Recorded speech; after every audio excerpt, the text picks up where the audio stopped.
Happy kids clinic, बच्चों का अस्पताल एवं टीकाकरण केंद्र, डॉक्टर रोहित जैन, मानस भवन के पास, दमोह। दमोह में उपचुनाव का बिगुल बज गया है और इस बीच पार्टी की अंतर्कलह भी दिखने लगी है।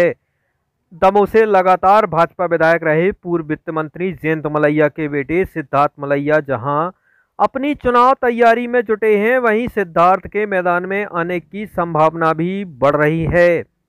ऐसे में भाजपा की डगर आसान नहीं होगी। इस बीच कांग्रेस छोड़कर भाजपा में शामिल हुए बड़ा मलेरा के भाजपा विधायक और खाद्य एवं नागरिक आपूर्ति निगम के अध्यक्ष प्रद्युम्न सिंह लोधी का बड़ा बयान सामने आया है।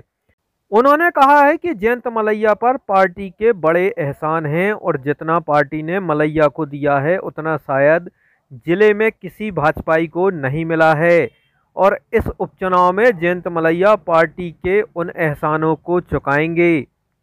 बीते दिनों मुख्यमंत्री शिवराज सिंह चौहान ने सार्वजनिक तौर पर कांग्रेस छोड़ भाजपा में शामिल हुए राहुल लोधी को दमोह उपचुनाव में भाजपा का उम्मीदवार घोषित किया था और तय माना जा रहा है कि राहुल ही भाजपा के प्रत्याशी होंगे। राहुल के चचेरे भाई प्रद्युम्न सिंह ने भी इस बात पर मोहर लगाई है कि सिर्फ औपचारिकता बाकी है, राहुल ही मैदान में आएंगे। क्या मानते हो चुनाव में मलैया परिवार की क्या भूमिका रहेगी? माननीय मलैया जी पार्टी के वरिष्ठ नेता हैं और निश्चित रूप से पार्टी ने जितना माननीय मलैया जी को दिया है संभवतः जिले में या प्रदेश में उतना किसी को दिया होगा और मेरा ऐसा मानना है कि पार्टी के जितने एहसान माननीय मलैया जी के ऊपर हैं वो निश्चित रूप से पार्टी के प्रति वफादार रहें और पार्टी का काम करेंगे। निश्चित रूप से हम सभी जानते हैं भारतीय जनता पार्टी कार्यकर्ता आधारित पार्टी है और इसके लिए हमेशा पार्टी तैयार रहती है। चुनाव हो या कोई भी प्रकार की हमें रण में जाना है तो पार्टी की निचले स्तर से तैयारी रहती है।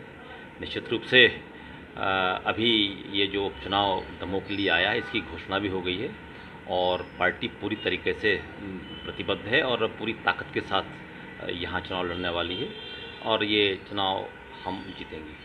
प्रत्याशी की घोषणा अभी तक नहीं हुई है, कब तक घोषणा हो जाएगी?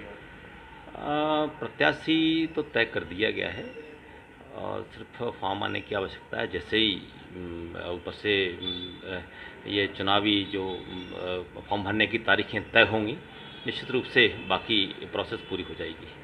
कांग्रेस के स्टैंड को लेकर क्या लगता है, क्योंकि अभी तक ना तो प्रत्याशी की घोषणा है, अभी तक सिर्फ दावेदारी चल रही है? अब कांग्रेस तो हमेशा बहुत पीछे ही रहती है, कांग्रेस कभी आगे नहीं आती है और कांग्रेस की कोई तैयारियां नहीं होती हैं। अब कांग्रेस में कौन नेता है अभी ये तय नहीं हुआ होगा।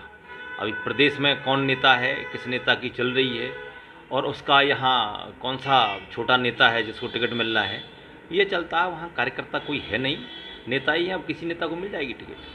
दमोह चुनाव में आपकी कितनी बड़ी भूमिका होगी, क्योंकि आपने भी इसी तरह का एक फेस किया है चुनाव और बड़े मतों से जीता है, जो पिछला जीता था उससे काफ़ी मतों से जीता। क्या कुछ रणनीति? मैं पार्टी का छोटा सा कार्यकर्ता हूँ, क्योंकि दमोह भी मेरी कर्मभूमि रही है और मेरे भी यहाँ राजनीतिक सभी लोगों से संबंध हैं और व्यक्तिगत लोगों से पारिवारिक हमारे संबंध हैं और निश्चित रूप से उसका लाभ मिलेगा।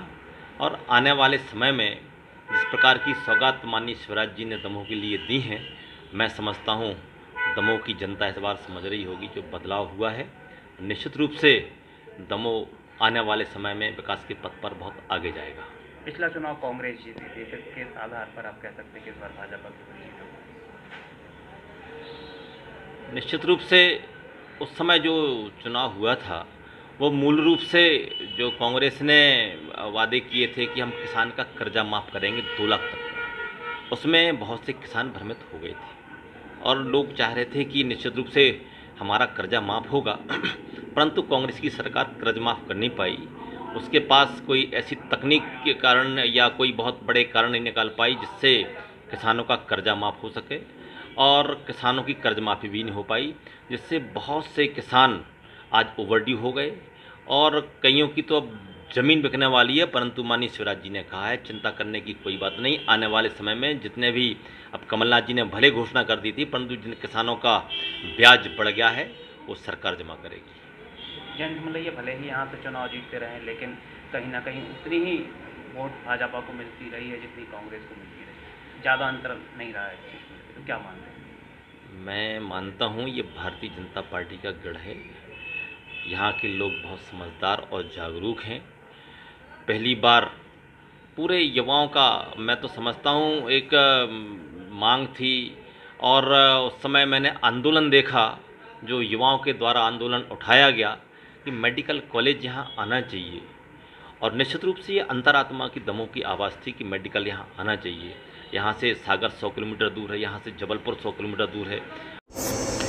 खुशखबरी खुशखबरी, अब आपके शहर दमोह में आर्थोपेडिक सर्जन, हड्डी जोड़ एवं स्पाइन रोग विशेषज्ञ doctor Ravindra Chaurasia, MBBS DNB, assistant professor, Bundelkhand medical college Sagar Madhya प्रदेश।